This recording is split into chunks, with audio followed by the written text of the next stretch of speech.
Фурнаџиско-слаткарски занает.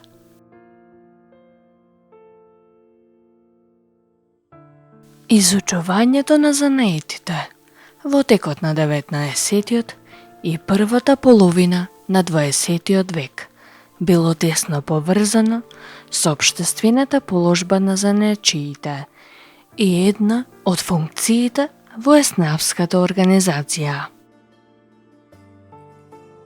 Општо образованите занаетчии, слично како и трговците и угостителите, стекнувале во основните училишта, додека со стручни знаења се здобивале во занаетчиските стручни училишта.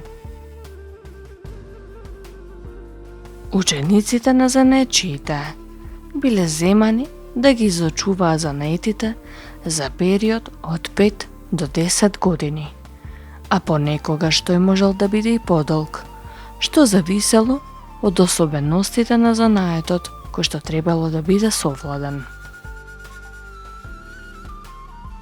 Кога започнувале да го изучуваат занаетот, мајсторот морал да ги снабди своите ученици со потребните алати за работа.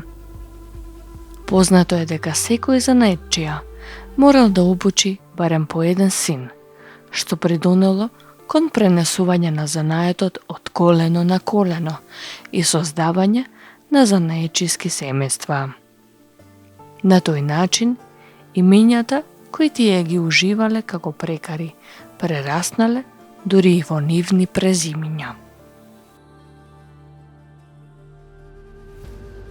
Производството на прехранбени производи било доста застапено во чаршијата, што овозможил широка застапеност на фурнаџиско-слаткарскиот занает. Освен производството на готови производи наменети за пазарот, фурнаџиите вршале и други услуги, како на пример печење леб или месо за домаќинствата. Производството на семит погача и други печива и денес е во голем обем. Особено развиен бил и слаткарскиот занает, со производство на различни видови на сладки, алва, боза, производи од шеќер и друго.